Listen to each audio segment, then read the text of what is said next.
Ayer, el periódico estadounidense el New York Times reveló como noticia principal en su portada que el gobierno del presidente Enrique Peña Nieto ha usado dinero público para espiar a defensores de derechos humanos, periodistas y activistas anticorrupción. Detalló que por lo menos 3 agencias del gobierno federal han gastado desde el 2011 casi $80 millones en programas de espionaje de la empresa de hackers más famosa del mundo, la israelí NSO Group. Supuestamente, el software llamado Pegasus, que se infiltra en los teléfonos celulares inteligentes para monitorear cualquier detalle de una persona, solo puede ser utilizado si un juez federal autoriza ese tipo de vigilancia. La única condición de la compañía israelí, que asegura que solamente vende este software a gobiernos, es que se utilice siempre para investigar casos de presunto crimen organizado o terrorismo. Sin embargo, la nota del New York Times, que recoge una investigación del Citizen Lab de la Universidad de Toronto, en colaboración con la Red en Defensa de los Derechos Digitales, SocialTIC y la organización Artículo 19, señala que los espiados son algo así como los nuevos enemigos del Estado. Mario Patrón, director del Centro de Derechos Humanos Miguel Agustín Pro Juárez, y 2 de sus colaboradores, incluyendo una abogada estadounidense, a ver si no se meten en más broncas por esto, en el momento de denunciar anomalías en la investigación de la desaparición de los 43 normalistas de Ayotzinapa. Juan Pardinas, el director del Instituto Mexicano para la Competitividad del IMCO, su esposa y Alexandra Zapata, también investigadora del IMCO, cuando estaban impulsando la Ley 3 de 3 anticorrupción. También figura Carmen Aristegui y 2 de sus colaboradores, luego de publicar el reportaje sobre la Casa Blanca del presidente Peña Nieto y su esposa Angélica Rivera. Pero también Emilio, el hijo de la periodista, menor de edad cuando estaba viviendo en Estados Unidos. A ver si esto también no les implica todavía más problemas. Además están los periodistas Salvador Camarena y Daniel Izárraga de Mexicanos contra la Corrupción y la Impunidad. Y un servidor, tras revelar la ejecución extrajudicial de la Policía Federal en contra de decenas de civiles en Tanuato, Michoacán.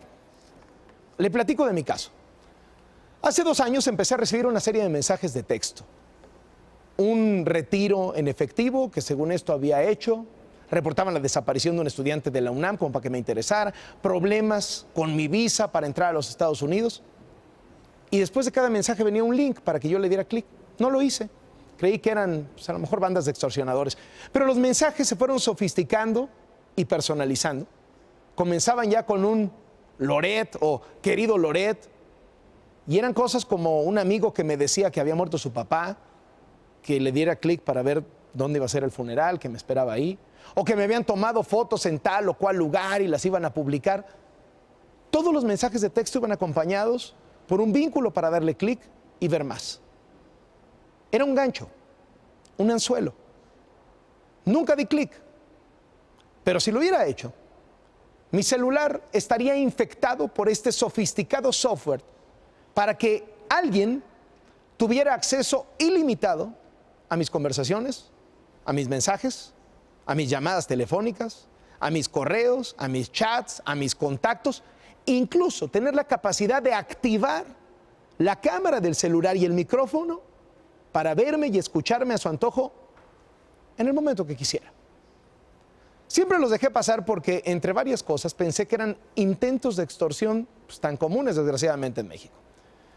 Hasta que luego leí, por cierto, en el New York Times hace unos meses, que en otras partes del mundo y en México estos mensajes de texto eran utilizados para espiar.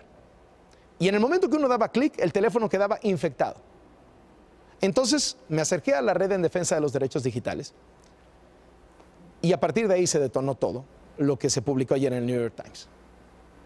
En una etapa en la que los periodistas y los activistas están pagando con sus vidas las denuncias que publican, podría parecer que el espionaje es un asunto menor, pero no lo es.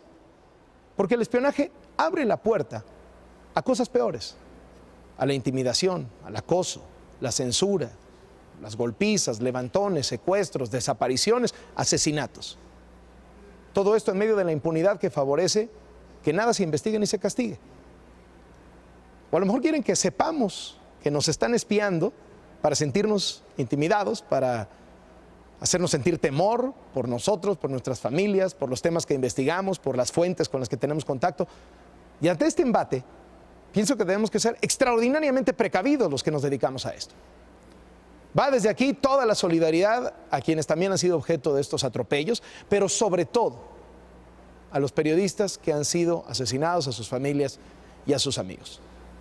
Y medio día después de que se reveló esto en el diario The New York Times, llegó la respuesta del gobierno federal y no fue ni siquiera una respuesta por parte del vocero presidencial. Quien respondió fue Daniel Millán, director de medios internacionales de Presidencia. Dijo que no hay prueba alguna de que agencias federales sean responsables del supuesto espionaje. Agregó que el respeto a la privacidad y la protección de datos personales de todos los individuos son valores inherentes a la libertad, la democracia y el Estado de Derecho, por lo que condena cualquier intento de vulnerar la privacidad de cualquiera y llama a los presuntos afectados a poner una denuncia en la PGR. En la nota del New York Times se establece que si bien no hay pruebas contundentes de que sea efectivamente el gobierno federal, los ciberexpertos tienen pocas dudas de que así sea.